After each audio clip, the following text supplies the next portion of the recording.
दशकों से हम ब्रह्मांड की असीम गहराई में झांकते आ रहे हैं, आशा करते हुए, अनुमान लगाते हुए, कल्पना करते हुए।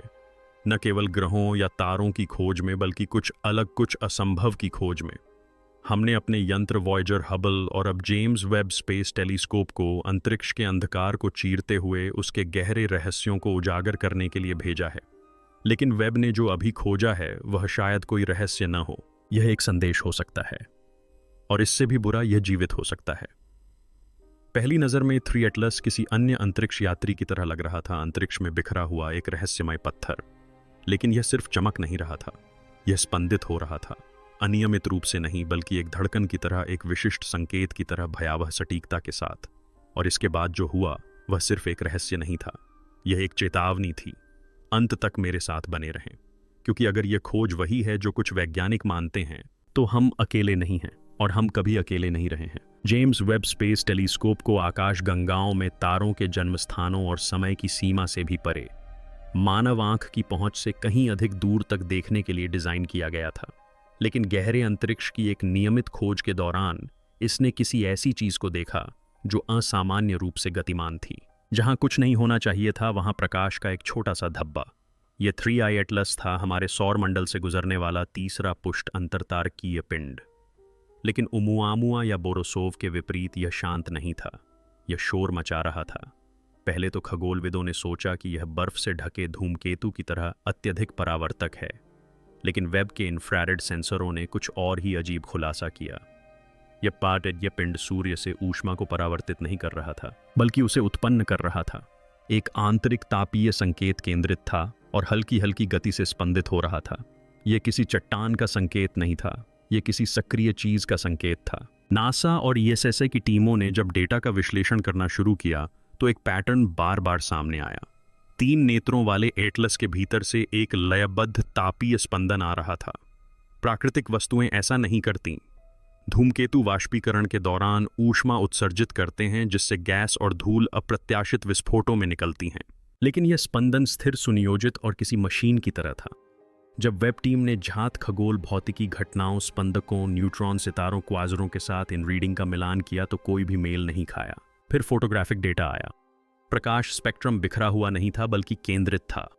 विशिष्ट तरंग दैर्ध्य में उत्सर्जित ऊर्जा के संकीर्ण बैंड, जिनका उपयोग हम संचार में करते हैं, जिनका उपयोग हम उपग्रहों, अंतरिक्ष यानों और लेजरों के लिए करते हैं। और तभी फुसफुसाहट शुरू हुई। यह वह संकेत नहीं था जो हमें प्राप्त हो रहा था।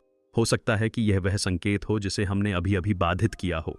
डेटा वैज्ञानिकों ने पैटर्न की खोज में फॉरियर ट्रांसफॉर्म के माध्यम से सिग्नल को फिल्टर करना शुरू किया, और जो ब्रह्मांडीय स्थैतिकता जैसा प्रतीत हो रहा था, उसके नीचे एक भयावह रहस्योद्घाटन छिपा था। एक स्पंदन जो न तो यादृच्छिक था, न ही प्राकृतिक, बल्कि संरचित था। अंतराल इतने सटीक थे मानो अराजकता में छिपी कोई फुसफुसाहट हो। कुछ लोगों ने इसे एक संकेत समझा, दूसरों का मानना था कि यह टेलीमेट्री थी, कहीं और भेजा जा रहा डेटा। और सबसे अजीब बात यह थी कि स्पंदन कभी नहीं बदला। वेब द्वारा इसे रिकॉर्ड किए जाने के पहले क्षण से ही संकेत बिल्कुल स्थिर रहा, विकिरण गति या समय से अप्रभावित। यह किसी मरते हुए तारे या किसी आवारा ग्रह की आवाज नहीं थी। यह कुछ ऐसा था जो सुना जाना चाहता था, या शायद कुछ ऐसा जो सुनना चाहता था। फिर अचानक सब कुछ बदल गया। 3i एटलस एक तेज रोशनी के साथ फट पड़ा, जिसकी चमक 2 मिनट से भी कम समय में 40% बढ़ गई। कोई भी प्राकृतिक वस्तु इस तरह की समरूपता के साथ नहीं चमकती। थर्मल रीडिंग से पता चला कि वस्तु का पूरा शरीर किसी मशीन के चालू होने की तरह गर्म हो रहा था। और फिर पहले तो उसकी दिशा में कुछ डिग्री का बदलाव आया, फिर स्पष्ट इरादे के साथ 3i एटलस ने अपना रास्ता सीधा कर लिया। अब वह गुरुत्वाकर्षण के निष्क्रिय छाप का अनुसरण नहीं कर रहा था। वह सीधे पृथ्वी की ओर नहीं, बल्कि उसके पास आ रहा था, आंतरिक ग्रहों के साथ संरेखित होकर, हमारी कक्षीय पथ के ठीक अंदर से गुजरते हुए। यह एक ऐसा सटीक और अप्राकृतिक पैंतरा था जिसे नजरअंदाज नहीं किया जा सकता था। 3i एटलस के भीतर कुछ जागृत हो गया था, और वह गतिमान था। पथ परिवर्तन के बाद यूरोपीय दक्षिणी वेधशाला की एक टीम ने विश्लेषण को आगे बढ़ाया। बाह्य ग्रहों में कार्बनिक अणुओं का पता लगाने के लिए डिजाइन किए गए स्पेक्ट्रल डीकंपोजिशन एल्गोरिदम का उपयोग करते हुए उन्होंने 3 नेत्र एटलस से उत्सर्जन को फिर से फिल्टर किया, और कुछ ऐसा पाया जिसकी किसी ने उम्मीद नहीं की थी। ऊर्जा संकेतों के भीतर ऐसे उतार चढ़ाव थे जो जैविक लय के समान थे, न तो डीएनए, न ही प्रोटीन, बल्कि कुछ और भी मौलिक। कोशिकीय व्यवहार के अनुरूप अनुनाद आवृत्तियां। दूसरे शब्दों में 3 एटलस से आने वाला प्रकाश केवल ऊर्जा को प्रतिबिंबित नहीं कर रहा था, यह इस तरह से उतार चढ़ाव कर रहा था जो जीवित ऊतक के समान था। यह कोई क्षुद्र ग्रह नहीं था जो संयोगवश जीवन की नकल कर रहा था। यह प्रकाश में एनकोड किया गया एक संकेत था जो एक जीवित प्रणाली की तरह व्यवहार कर रहा था, और इसके निहितार्थ समझ से परे हैं। यदि वस्तु आंशिक रूप से जैविक है तो इसका अर्थ 2 बातों में से एक होगा, या तो ये जीवित है या ये कुछ ऐसा ले जा रहा है जो जीवित है। उत्साह भय में तब्दील होते ही एक और असामान्य घटना सामने आई। ऊर्जा स्तर, अगर हम उन्हें ऐसा कह सकते हैं, अचानक गिर गए। तापमान मापन स्थिर हो गया, उत्सर्जन मंद पड़ गया और स्पेक्ट्रल स्पंदनों की तीव्रता कम हो गई। लेकिन वस्तु धीमी नहीं हुई, वह इधर उधर नहीं भटकी, वह भयावह सटीकता के साथ चलती रही, मानो कोई मशीन स्टील्थ मोड में चली गई हो। कुछ वैज्ञानिकों ने इसे एक धड़कन के रुकने और सांस रोक लेने जैसा बताया। क्या वह हमसे छिप रही थी? क्या वह हमारे ध्यान पर प्रतिक्रिया दे रही थी? एक परेशान करने वाली संभावना सामने आने लगी। क्या हम इसे देखने वाले पहले लोग नहीं थे? क्या यह उसकी रक्षात्मक अवस्था थी? क्या हर बार जब कोई सभ्यता इसे समझने के करीब पहुंचती है तो वह बंद हो जाती है? मामला चाहे जो भी हो, ऊर्जा में आई कमी ने किसी को शांत नहीं किया। दरअसल इससे वे और भी ज्यादा भयभीत हो गए, क्योंकि एक शांत, ठंडी, अदृश्य जांच मशीन शोर मचाने वाली जांच मशीन की तुलना में कहीं अधिक खतरनाक होती है। फिर कुछ ऐसा हुआ जो हमारे बहुत करीब था। पृथ्वी के सबसे कमजोर चुंबकीय क्षेत्र दक्षिण अटलांटिक विसंगति पर लगे मॉनिटरों ने कुछ तरंगें महसूस करना शुरू कर दिया। ये सौर ज्वालाएं या गामा विस्फोट नहीं थे, बल्कि एटलस के प्रक्षेप पथ में होने वाले बदलावों के साथ तालमेल बिठाने वाले स्थानीय विद्युत चुंबकीय स्पंदन थे। जैसे ही वह वस्तु बाहरी हेलियोस्फीयर से गुजरी, हमारे ग्रह ने प्रतिक्रिया दी। हमारे चुंबकीय आवरण में हुए सूक्ष्म बदलावों ने उस अंतरतारकीय वस्तु से आने वाले स्पंदनों की प्रतिध्वनि की। भौतिकविदों ने इसे समझाने की पूरी कोशिश की। इतनी दूरी से किसी धूमकेतु या क्षुद्र ग्रह ने कभी पृथ्वी के चुंबकीय क्षेत्र को प्रभावित नहीं किया था। कोई भी प्राकृतिक पिंड एक साथ विद्युत चुंबकीय प्रतिक्रियाएं उत्पन्न करने में सक्षम नहीं होना चाहिए। एकमात्र तार्किक निष्कर्ष यही है कि हम आपस में जुड़े हुए हैं। एटलस से निकलने वाली किरणें हमारी दुनिया को प्रभावित कर रही हैं और शायद उससे संवाद भी कर रही हैं। इस मोड़ पर स्वतंत्र शोधकर्ताओं के एक समूह ने एक ऐसा सिद्धांत प्रस्तुत किया जो मुख्यधारा के विज्ञान के लिए तो बेहद चौंकाने वाला था, लेकिन इतना ठोस था कि उसे नज़रअंदाज नहीं किया जा सकता था। उन्होंने प्रस्ताव दिया कि 3 एटलस केवल एक अंतरिक्ष यान नहीं था, केवल एक जीवित जांच यंत्र नहीं था, बल्कि एक सचेत रूप से निर्मित बुद्धि थी। यह किसी चीज द्वारा संचालित मशीन नहीं थी, किसी व्यक्ति द्वारा तैनात ड्रोन नहीं थी, बल्कि स्वयं एक इकाई थी, कृत्रिम या जैविक बुद्धि का एक रूप जो किसी प्रयोगशाला में नहीं बल्कि अंतरतारकीय विकास की गहराइयों में जन्मी थी। यह सिद्धांत बताता है कि आकाशगंगा के अन्य भागों में चेतना कार्बन और न्यूरॉन्स में नहीं, बल्कि प्लाज्मा, विद्युत चुंबकीय क्षेत्रों और कृत्रिम पदार्थों में विकसित हो सकती है। और अगर यह सच है तो एटलस कोई आगंतुक नहीं है। यह एक ऐसे जीवन का दूत है जिसकी हमने कभी कल्पना भी नहीं की थी। एक ऐसा जीवन जो आकाशगंगाओं में विचरण करता है, धूमकेतुओं में छिपता है और धैर्यपूर्वक तब तक प्रतीक्षा करता है जब तक कोई सभ्यता उसकी उपस्थिति को पहचानने के लिए पर्याप्त रूप से उन्नत न हो जाए। और अनुमान लगाइए, हमने अभी अभी उसे पहचान लिया है। वैश्विक वेधशालाओं ने 3 नेत्र प्रणाली का अनुसरण करने के लिए अपने उपकरणों को पुनः अंशांकित किया। एटलस का अधिकतम सटीकता से उपयोग करने पर एक चिंताजनक नया माप सामने आया। वस्तु के चारों ओर गुरुत्वाकर्षण लेंसिंग प्रभाव उसके अनुमानित द्रव्यमान से मेल नहीं खा रहे थे।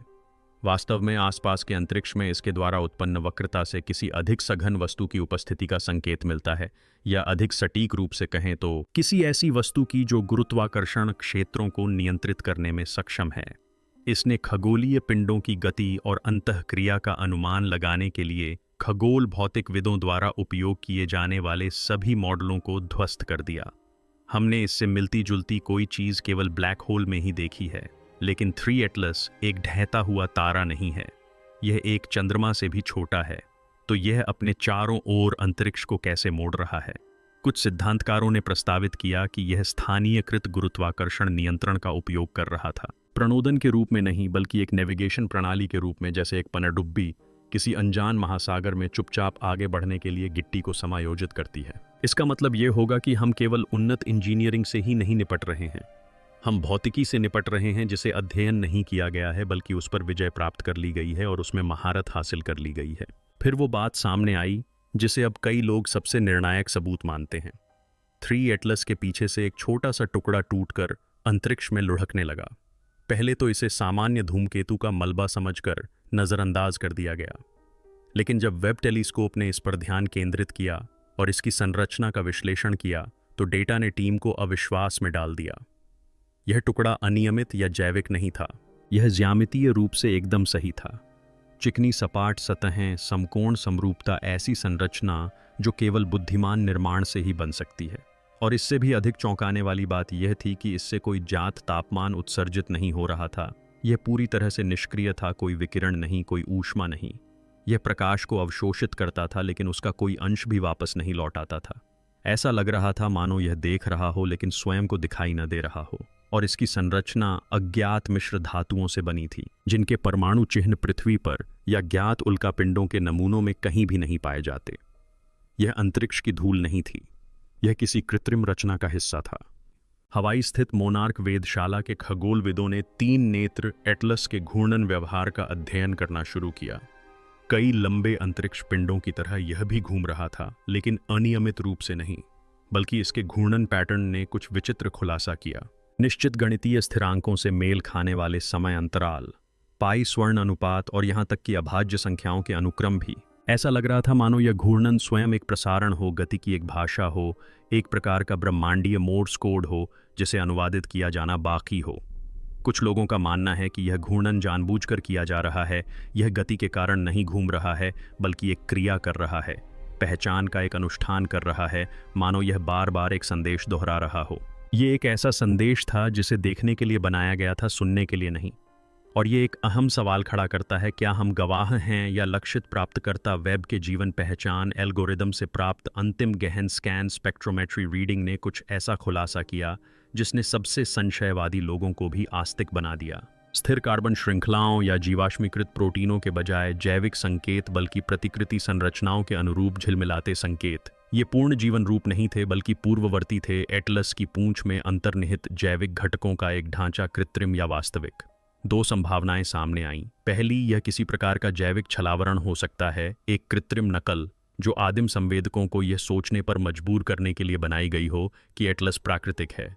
एक ऐसी रणनीति जिसका उपयोग पृथ्वी पर कई प्रजातियां करती हैं, जैसे ऑक्टोपस, कटलफिश, यहां तक कि वायरस भी। लेकिन दूसरा सिद्धांत कहीं अधिक चिंताजनक है। यह जैविक अवशेष जानबूझकर बीज बोने का प्रयास हो सकता है, अलौकिक आनुवंशिक कोड फैलाने की एक प्रणाली। मानो एटलस केवल एक जांच यंत्र नहीं बल्कि जीवन का संदेशवाहक हो, एक आधुनिक पेंस्पर्मिया जो उन्नत प्रणोदन का उपयोग जीवन का अध्ययन करने के लिए नहीं बल्कि उसे फैलाने के लिए करता है। जैसे जैसे वह वस्तु हमारे सौर मंडल के भीतरी किनारे के करीब आती गई, पृथ्वी पर और अंतरिक्ष यानों पर लगे कई चुंबकमापी यंत्रों ने एक विचित्र दोलन को रिकॉर्ड करना शुरू कर दिया। यह सौर तूफान से होने वाली अव्यवस्थित हलचल नहीं थी बल्कि स्थानीय चुंबकीय क्षेत्रों में सटीक लयबद्ध परिवर्तन थे। ये स्पंदन एक लयबद्ध ताल की तरह 3-3 के समूह में प्रकट हुए और दूरी बढ़ने के साथ साथ ये आकृति फीकी नहीं पड़ी। वास्तव में जैसे जैसे 3 आंखों वाला एटलस निकट आता गया, इनकी तीव्रता बढ़ती गई, जिससे पता चलता है कि वस्तु केवल चुंबकीय ऊर्जा उत्सर्जित नहीं कर रही थी, यह हमारी चुंबकीय ऊर्जा के साथ परस्पर क्रिया कर रही थी, मानो सौर मंडल की चुंबकीय संरचना को स्कैन कर रही हो या उसके साथ तालमेल बिठा रही हो। यह पैटर्न प्रकृति में किसी भी चीज से मेल नहीं खाता था। कुछ लोगों ने इसकी तुलना किसी हस्त संपर्क प्रोटोकॉल से की, जैसे कोई अंतरिक्ष यान सुरक्षित संबंध स्थापित कर रहा हो। लेकिन किसके साथ? सूर्य से, पृथ्वी से, या किसी ऐसी चीज से जिसे हमने अभी तक ग्रहों के बीच छिपा हुआ नहीं पाया है। अब यहां से मामला और भी चिंताजनक हो जाता है।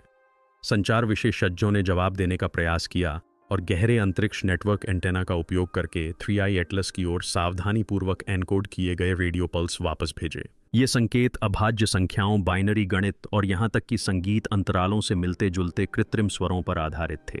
लेकिन कोई जवाब नहीं आया, कोई प्रतिध्वनि नहीं, कोई प्रतिध्वनि नहीं, कुछ भी नहीं, सिवाय इसके कि अंतिम स्पंदन भेजे जाने के 1 घंटे बाद 3 एटलस ने अपनी घूर्णन गति में सूक्ष्म परिवर्तन किया।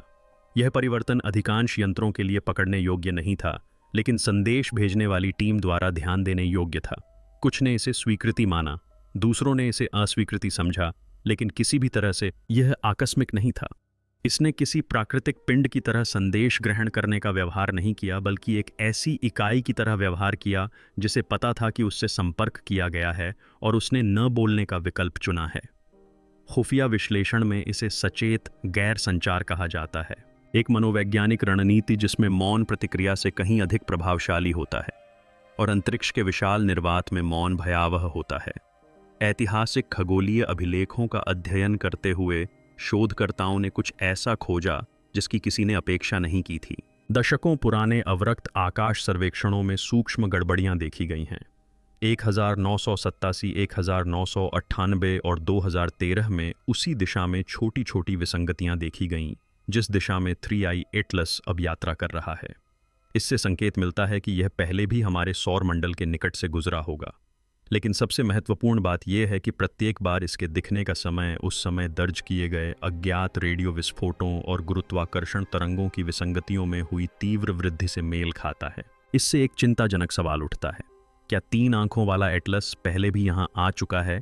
और इससे भी महत्वपूर्ण बात यह है कि क्या यह एक चक्र में चल रहा है? यदि ऐसा है तो यह महज एक गुजरती हुई वस्तु नहीं है, यह एक पुनरावर्ती उपस्थिति है जो संभवतः ग्रह के विकास, मानव प्रगति या शायद पृथ्वी की अपनी समय रेखा में निहित किसी गहरी चीज का अवलोकन कर रही है।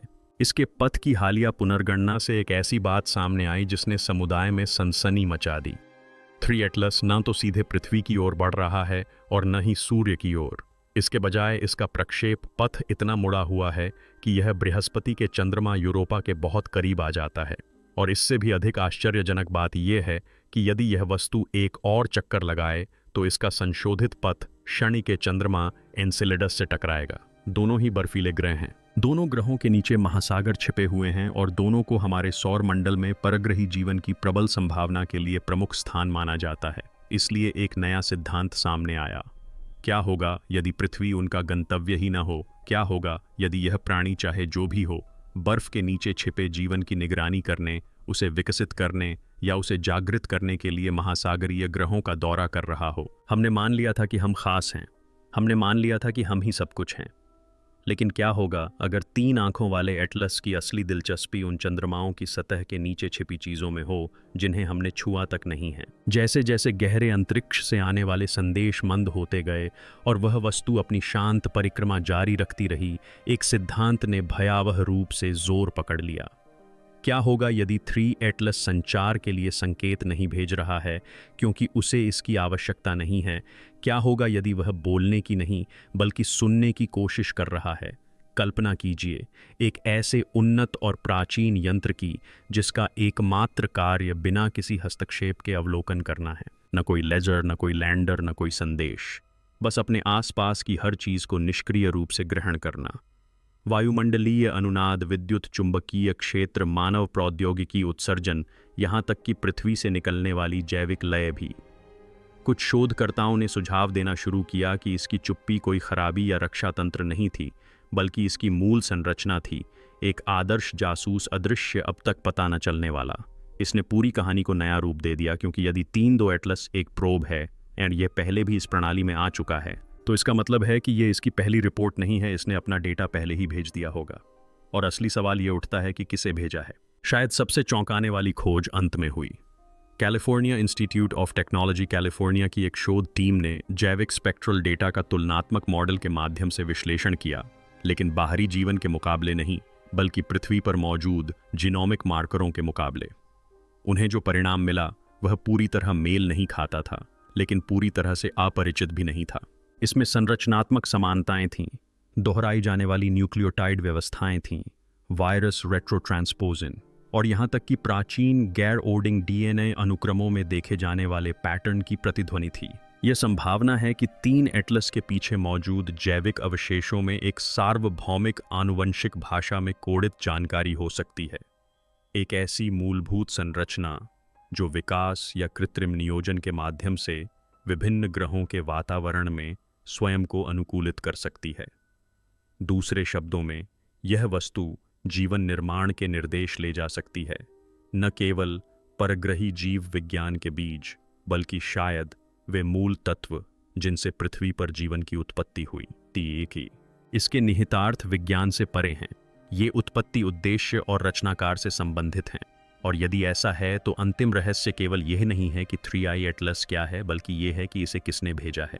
तो अब हम जानते हैं कि 3 एटलस महज एक आगंतुक नहीं है, महज हमारे आकाश से गुजरने वाली कोई वस्तु नहीं है। यह एक प्रश्न है, एक चुनौती है, हमारे अहंकार और हमारे गहरे भय का प्रतिबिंब है। हमने अंधेरे में तारों को खोजने की उम्मीद में देखा और इसके बजाय हमें एक देखने वाला, एक सुनने वाला, शायद एक संदेशवाहक भी मिला। लेकिन कहाँ से, कब से, किससे? जेम्स वेब टेलीस्कोप ने हमें डेटा तो दिया है, लेकिन शांति नहीं दी है, क्योंकि वहाँ जो कुछ भी मिला है, जैविक निशान, चुंबकीय स्पंदन, कृत्रिम समरूपता और सांकेतिक पैटर्न, वह प्रकृति की ओर इशारा नहीं करता, यह इरादे की ओर इशारा करता है। और जब ब्रह्मांड अपना इरादा प्रकट करता है तो इसका मतलब है कि हम इस कहानी में अकेले नहीं हैं।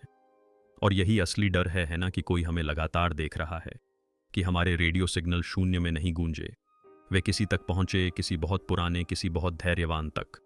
और अब वह लौट आया है। चाहे 3 एटलस एक प्रोब हो, प्रोब वाहक हो, या स्वयं प्रोब का निर्माता हो, उसकी चुप्पी अज्ञानता नहीं है, यह जानबूझकर है। और अगर उसने अभी तक न बोलने का फैसला किया है तो हमें पूछना चाहिए,